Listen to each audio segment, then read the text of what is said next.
Is it true that those with an optimistic attitude get more opportunities in life and in business than those who don't? Today's guest is an example that yes, they do. That although you might say that you're looking through the world through rose-colored glasses and that you need to be more of a realist, Terry goes into talking about some of the things that he believes have come about because of his optimistic perspective. Some of the people that are attracted to him and look to him for leadership because of what he exudes. And I will share also that Terry goes into depth on the conversation he's having with buyers and sellers right now. That even though there's some heavy things going on in the world right now, Terry expresses that that's a great opportunity to really offer leadership and to help people. You're going to love this episode. And you're going to love Terry and his abundant mentality, how he feels about not just his clients and the world at large, but how he feels about other agents and his opportunity to offer value to them, which doesn't take away from his own value, but only adds to his value as well as those that he serves. You're going to, again, love this episode. You're going to love Terry. Great guy. Lots we can learn from this man. I'm excited for you to hear this episode. Enjoy. Welcome back to the Think Bigger Real Estate Show. I'm your host, Justin Stoddart. My passion, as you may know, is to help you to think bigger. It's to put you in front of people who are doing some amazing things, people with good hearts, good minds, good business sense. Today's no exception to that. His name's Terry Sprague. He's with Christie's International Properties. He's a fabulous person. Everybody that I talk to that's in the real estate industry loves the guy because he's got a very abundant mentality. Today, we're going to talk about and solve this problem of, we're living in a world with a fair amount of pessimism. There's a lot of stuff going on that's pretty heavy right now, and it's weighing down on a lot of people. And our intent is not to gloss over that or pretend that that doesn't exist, but rather Terry's going to teach us how to have kind of the optics of optimism and how, regardless of the situation that we're in, we can be rising above and helping lift other people that are in need. So Terry, with his expertise in luxury real estate, I'm excited to have you here, my friend. Thank you, Justin. Glad to be here. Yeah, total pleasure. Tell us a little bit about how Terry Sprague got started. I know you had a successful career in the investment industry. And it's, from what I hear just recently, that you spent some time in the Caribbean, met your beautiful spouse. Tell us a little bit about that. So I did. I had an investment career, started with Shearson Lehman back in the early 80s. Was a very driven person at that point in time. I was rookie of the year at Lehman in my training class, and it had to do with really having a process and strategy and daily events that occurred every day, and did that career for 15 years. In 2000, I decided to take a break, and it had a lot to do with just some personal adjustments of my own lifestyle and finding myself and trying to figure out how I was going to move forward in my life. And that ended up being a move to the Caribbean. I moved to the island of Antigua. And at the time, I decided I was going to be an artist and a sailor. So I took up my passions, became painting and photography. And I went to the government of Antigua. I found an old 10-acre estate overlooking Montserrat with a beautiful sunset. And I worked with the government of Antigua to create an art gallery for all the local artists that they could display their art. And we ended up having a restaurant, outdoor music concert venue with the sunset every evening, fresh lobster. And I did that for 6 years and sailed every day, fished every day. And one day, Maureen, my wife, came to Heavenly Hill was the name of the place. And we met, and we had a date the next day. She called me from Puerto Rico, and she told me she liked me. She was near my age, beautiful, school teacher in New York, and I thought I better pay attention. So 6 months later, we were married, and we would do sailing trips across. I would deliver yachts across the Atlantic or up to Florida or Portland, Maine during the off season. And we did a final delivery to Europe and came home to Portland for vacation. And my parents were aging, and I just knew it was time to get home. And it was time to get back to real work. And I had an opportunity to have a family. And so I joined the real world again, kind of threw a suit back on, and designed a real estate company business model that would be more advisory, and started my career in real estate. Now you've got, again, you started off making quite a splash, becoming a top producer really quickly. At one point you decided to align your personal brand with Christie's. Tell us a little bit about Christie's for those that don't know, and maybe why that's significant in the luxury space.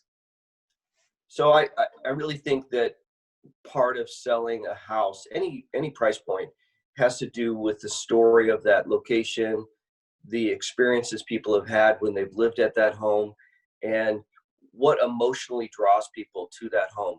And when you're selling artwork, there's what's called the provenance of artwork. In other words, who's owned it, where it's been hung, what was the artist, and what is the story.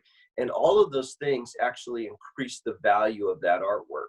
And if you think about it with a home, if you're properly introducing the home up and beyond the normal elements of just some photographs and a 200-word description, there's a good chance that you might emotionally touch a buyer in a different way, and you end up having that buyer move more quickly and potentially write a greater offer. And the sellers enjoy the experience that you're taking the time to respect and really understand their property. So for instance, every property, I have a professional writer who writes the story of the home. Every property, no matter what price point, we write a business plan for that house.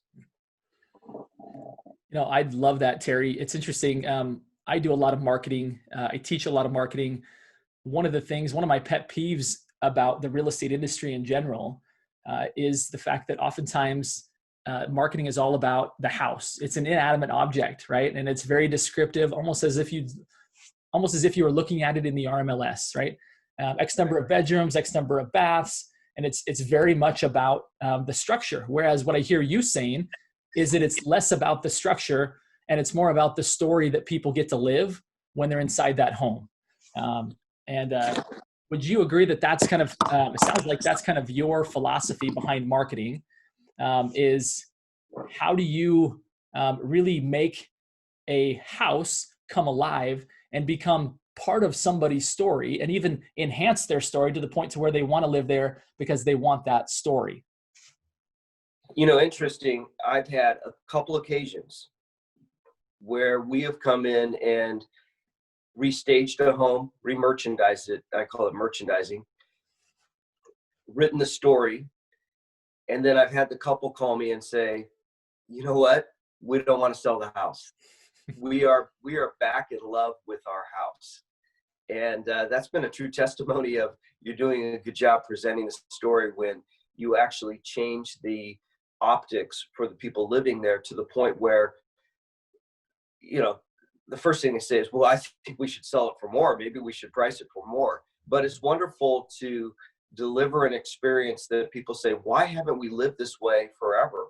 Why did we put off staging it this way and merchandising it this way? And so I just enjoy the feedback that I get from the client. I really am driven by the emotional reward of people being satisfied. I love that. I think that's where real estate agents really become such a valuable piece that's very difficult, if not impossible, to replace through tech portals, is when you have someone who advises not only in things financial, but in things emotional that can really take the home and make it a place, again, a financial center that's a smart financial decision, but it's also something that really enlivens their soul, right? Enlivens their life. And I can tell from your background in sailing and art that you understand that probably at a deeper level than I ever would. So very cool stuff. Let's get into a little bit about these optics of optimism, Terry. As I mentioned before, there's some heavy stuff going on in the world.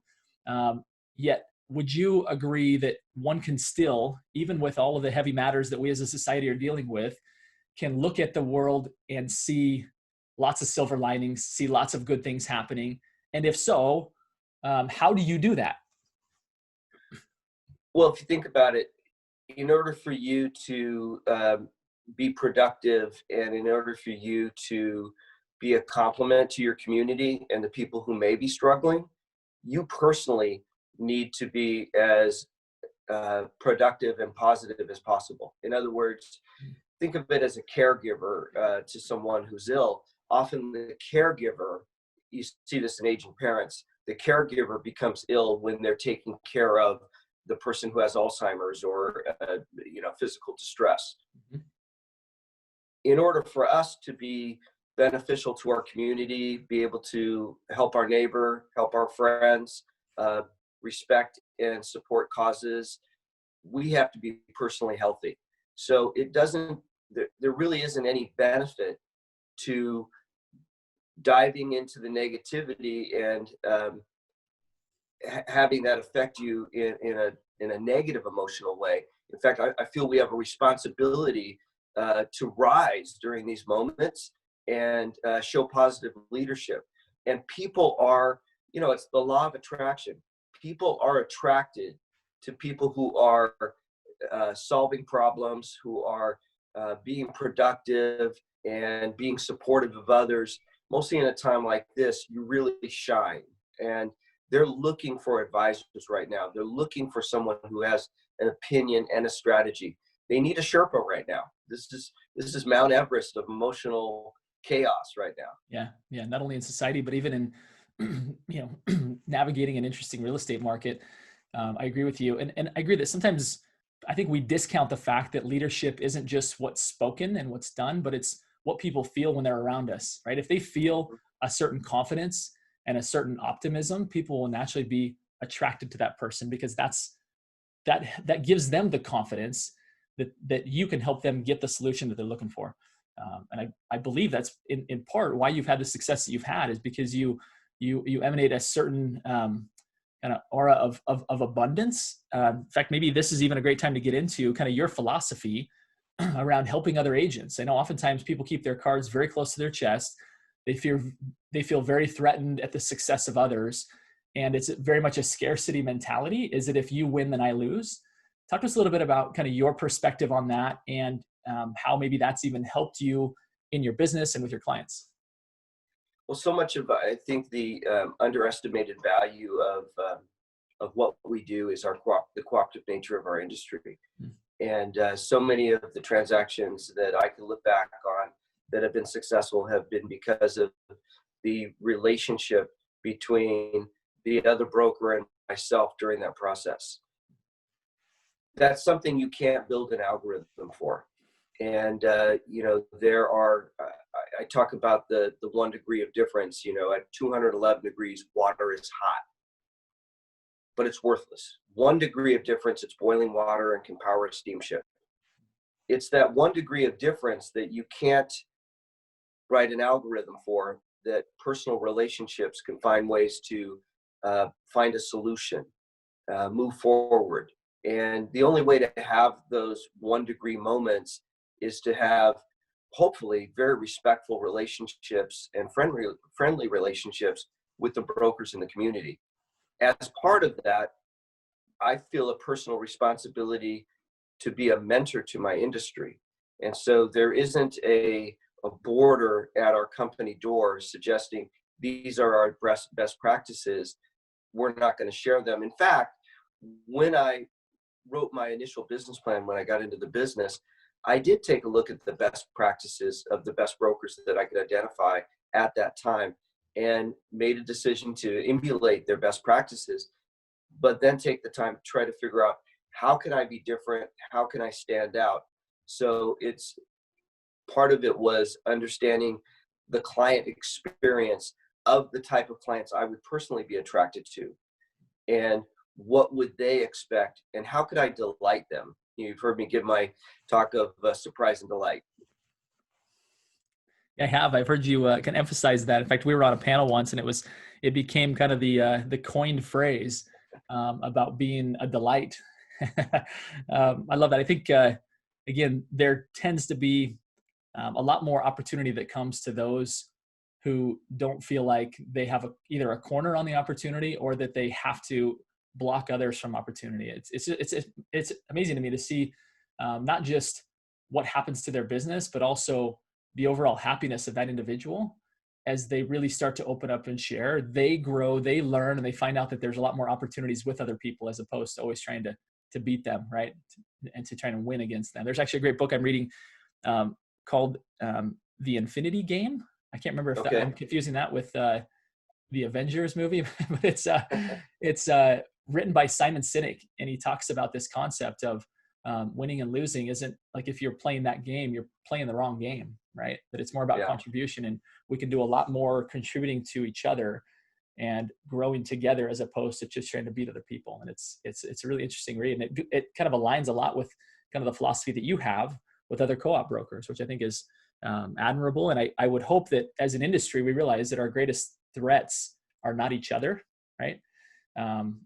It's really other things. And I won't necessarily be believe that I'm so wise as to say that I know what they are. I do know some of the threats, right, are the fact of the consumer mentality, like the agent being separated by large tech portals to the point to where value is coming from someone other than the agent.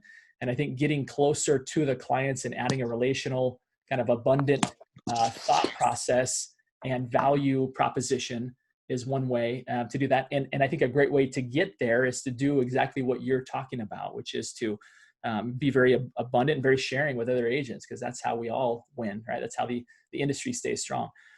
Let's talk a little bit, Terry, about right now about what you're advising buyers and sellers. Obviously, we're in a really interesting market. In fact, I read a statistic the other day, and since in recorded history, there's never been a time where fewer homes have been on the market. That's across the country. Like, that's a national number.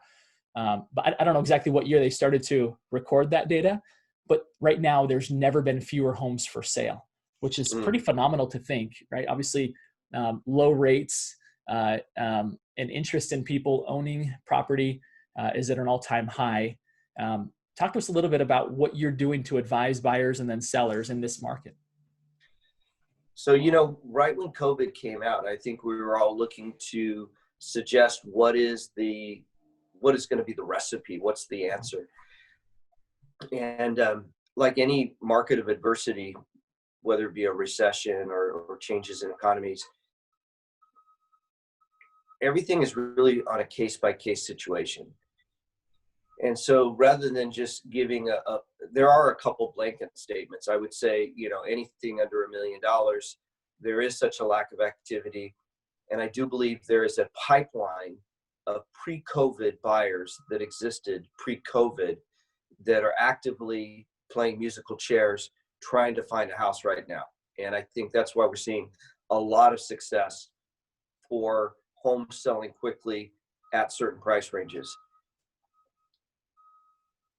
Dependent upon the price point, the location, it's really a matter of sitting down with the seller and or buyers and understanding what their timelines and their goals are and giving them realistic expectations. So on the selling side, since I typically, my average price point sells around $2 million, we're taking a look at what the real statistics are of what is closed and at what percentage things are closing below their, hold on a second here, as the phone blows up. We're taking a look at what percentage things are selling below their most recent list price, and taking a look at offers that may not be exactly, maybe within 5 or 10% of our list price, but we're actually saying to ourselves, would it be better to take this money now and make money on the buy side and look for similar opportunities, or would it be better to speculate on what's going to happen in the market in the next 6 months? So giving your client at least a choice to understand that you're having that conversation, and I personally think, don't play the musical chairs. Don't wait for your neighbor who has to sell for them to lower their price and sabotage your comps.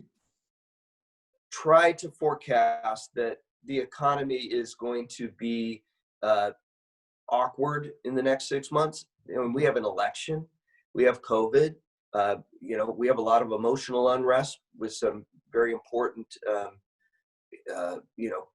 things going on in the world in regards to how people treat each other. This is a really oddball time right now. Do you want to speculate? Is this the best time to be a speculator on the upside of selling your real estate over the next couple months? Or are we better off just to figure out what is that sweet spot to get the activity, to get the house sold and put together a deal and go ahead and move forward? And if for instance, if there's somebody that is going to go buy a house, is it better to take the money right now and potentially go into a temporary housing situation and look for opportunities down the road? Take your time. Doors will open, and they do. They tend to open up. That's, everybody wants their cake and eat it too. They want to find their house, want to sell their house all at the same time. But I really think it's important that we have conversations about getting the house sold right now. I think you shared with me a story, and I don't know if you've got the liberty to share that online here, but when the stock market went down 40%, right? There were some different conversations that you were able to have with people that maybe other real estate agents wouldn't have the financial savvy that you have to be able to share.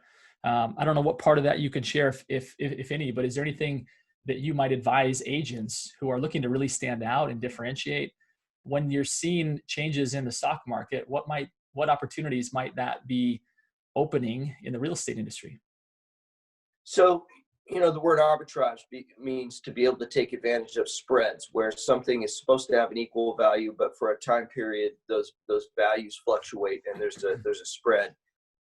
When the stock market adjusted, that, I think it was Monday, I had a client that we had been talking about a property that was at $2.2 million. We knew that it was not the main residence for the owner, that it was a residence that had actually sat vacant. It was had been available for a while. And I said, well, do you want to write an offer on that property? And they said, well, we'll write an offer, but we want to write an offer for 1.65. And I think everybody, including the people that do my work with me, said, Terry, that's a waste of time. And I said, come on, I like shooting the 3-point shots. So what we did was we wrote an offer for $1,650,000. Remember, the list price was around 2.2. We gave a 1-week reply to the offer and suggested that the seller talk to the other broker and said, take this for a week, don't respond to it right now, and ask your financial advisors, your stockbrokers, your investment advisors, would it be better to take this 1.6 million cash right now and be able to invest in a market that's off 40%? In other words, buy quality companies like Disney, Amazon, Starbucks, McDonald's. These companies are going to be around after this. Or would you like to continue to speculate on the real estate? Well, we were surprised that she came back and countered us at $1,770,000, and that transaction closed, I think, last week. So the client ended up purchasing something, $300,000 to $400,000 below market value. Client is happy, seller's happy, because the seller obviously found a game plan for their money and their assets, and so that's not necessarily indicative of how it's going to go down with every piece of real estate out there. But I think this is the time to be a treasure hunter and to be comfortable. And that's the benefit of good cooperative relationships, that you can deliver an offer that people say, you're not hurting my feelings, but you're just starting a conversation. And why not? It takes 15 minutes to write up an offer and have a conversation. And it turned into a great opportunity for both sides. Well, and the thing that's interesting, back to the theme of the optics of optimism, one could look at the stock market, especially in an area of the world that's highly invested in Nike and Intel and Amazon, like some big stocks, and realize like, oh no, this is going to be really bad for our market. And looking through the optics of optimism, you're able to say, you know what, what's the opportunity here? And I think that's something that lends itself to being an optimist, is that you start to recognize opportunity where others are very concerned, licking their wounds, kind of hunkering down. Like you said, you're out treasure hunting, like, hey, this is a great opportunity to go find some deals and take advantage of some of these opportunities for my clients. Like, now's the time that pros suit up and get in the game, right? Game's tight. It's go time, right? Well, and there's a lot of people out in the community right now that I don't think would have done transactions. I'm having a record year right now. Best year I've ever had. And many of those transactions are people who traditionally would not have been buying homes. But because of the adversity, these are contrarian thinkers. These are people who are thinking adversity creates opportunity. What do you think we can do right now? What do it's a great time to go out there and get the background on certain homes and take a look at inventory and try to understand if there's more flexibility than normal in a particular property, and really become a detective of inventory.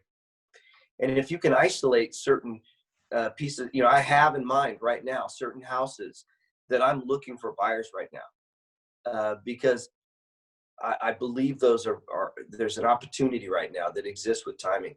And there's a large group of contrarian investors right now that have come out of the woodwork. I've done 2 deals with basketball players recently. And one, I was really surprised to see a text from him, and I think it was just purely out of boredom. And he said, I want to go build a house. So, we wrote an offer on a piece of land recently for him to build his dream home. He's got a little more time than he's had in the past, right? That wouldn't have happened, I don't think, in any other market, but he's not playing basketball right now. So it's a great time to have a conversation with people. Yeah. And I think that's where, again, going back to, and we've had this conversation about the news. I had the news on for a little bit last night, and I started to just kind of feel unsettled inside, and kind of rightly so. As I mentioned, there's some heavy things going on. I'm not saying we should not be informed, but I do think also that we have to remember that the news's job is to inform us. Their business is to keep our attention, and the best way that they keep our attention is through those things in the world that are the most dramatic. In fact, you've said this before. Say it again about airplane landings and crashings. I love that quote. I've quoted you before, but I want you to say it again. Yeah. Well, I'm a contrarian investor, so I always think the opposite of the market. So when I used to be in the investment business, if you came to me at a cocktail party and told me, hey, I'm buying lots of stocks and making money, I wanted to sell. If you came to me and said, this is just a horrible time, I wanted to buy. The media, the job of the media is to, have people tune in. And the media is going to write and publish and broadcast stories about plane crashes, not plane landings. You think about that. What a boring story to talk about the millions of planes that land safely every single day. But you have a plane that crashes, that makes the news. And so really, and unfortunately, we've become, it just seems like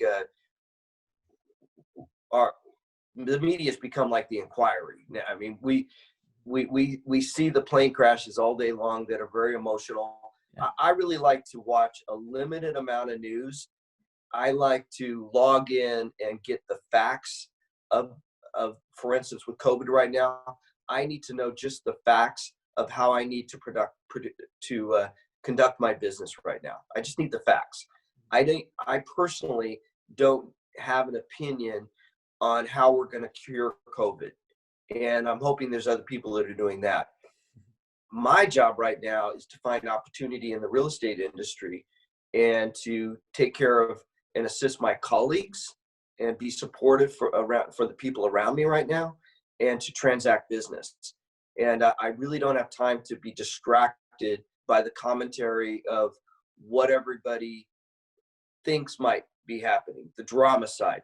I just need to know the facts. So I'm focusing on the plane landings right now. Yeah, I think that's a healthy way to do it. Is there anything else that you do, Terry, kind of wrapping up this theme of the optics of optimism that you do? It sounds like, again, you go looking for data and real information, not necessarily all of the hyperbole and journalism around it and opinions that are oftentimes very politically motivated, right? What else does Terry Sprague do to kind of have that lens of optimism, so that you can serve your clients at the highest level, so that you can be out treasure hunting when others are hunkering? So I think optimism is a state of mind, and maybe it's just a DNA thing for me. My dad told me a joke one day. He said, there was a study done where there was a kid in an optimist and a pessimist, and they put one kid in a room of toys, the latest toys, came back and he was crying and complaining about the toys. They put another kid in I'll be a little politically incorrect here if it is. My dad told me the joke though, of a room of horse manure, and came back and the kid was laughing and dancing around and having a blast. And they said, why are you so happy? And he said, with all this horse, there's got to be a pony in here somewhere. I love it. And so I just, I just don't know how not to be trying to enjoy life. I just, With that said, I have my ups and downs too. And I look to my colleagues and I look to my family and I look to my children. I have mornings that, uh, you know, I think part of my success has to do with the amount of activities that begin occurring right away in the day. And if you don't have personal activities that are business related, then create activities to go give to someone else. As simple as get up and bring in the neighbor's garbage for them. Find things to do for others, and that will immediately make you feel positive. And then, I don't know if it's karma or what, but positive things happen to positive people. And, and I think it's good to share, the difficult times you're going through, maybe to your person. For me, I'm not interested in sharing a lot of my pessimism publicly. I have very private people that I share my difficulties with. But when it comes to the optics of even my social media, I'm sharing, and I think that I don't want to confuse ego for enthusiasm. I have an enthusiasm for what's going on in my day. And I think by sharing that enthusiasm, it allows other people to think positive as well. And then that attracts consumers that are saying, look, that person is out there and has a path during this marketplace right now. And that person's positive. People want to be around positive people. Yeah, 100% agree that people are attracted to those that have the confidence that they believe can help them solve their concerns and problems. Terry, let's end with the signature question. This has been so fun. I knew it would be. It's long overdue, and I'm excited about even the audience that we've got here watching. We've got some great comments. Thank you to everybody who's watching and listening. Appreciate you. Please share this out. Let's not keep Terry Sprague and his Optics of Optimism a secret. So Terry, this is, as you know, the Think Bigger Real Estate Show. And the purpose of this is to help people to learn how to think bigger themselves, how to expand their own possibilities, make their worlds bigger, their impact bigger. What does a guy like you do to continue to be a big thinker, to continue to expand your possibilities? What does that look like? So, Kendra Ratcliffe and I have always discussed the theory of if you were your own disruptor, how would you disrupt your own business? So it's interesting to use a reverse engineering on looking at your own business and saying, what do I do right now that 5 years ago used to be amazing, that has become industry normal right now? How would I put myself personally out of business? So that challenges me to try to look for new ways to surprise and delight the consumer, and stay one step ahead of the industry and the people who are trying to invade our business model right now. So I think a lot of self-reflection and challenging yourself to leave every conversation, whether it be with your spouse, your children, a coworker, or a client, and be sure that after that conversation, you left that conversation knowing that you somehow delighted them. You made their day. Paul Tricarn in our office always says, ends the conversation with this, is there anything I could do for you? And I've stolen that from him. And I love asking people that at the end of a conversation. I think just being available, being sincere, being humble. Once again, there's nothing wrong with being enthusiastic and loving life. That's not to be confused with having ego. I think being available to people, being approachable. And if I can help other realtors that want to get into, that would like to have higher price points, eventually gravitate towards them. The one thing that I've always made available is that any realtor in the industry, I give you permission right now, can go online and choose any of my listings and actually pull those listings up personally on their individual company websites of their own company and post those to their social media without any tag to me at all.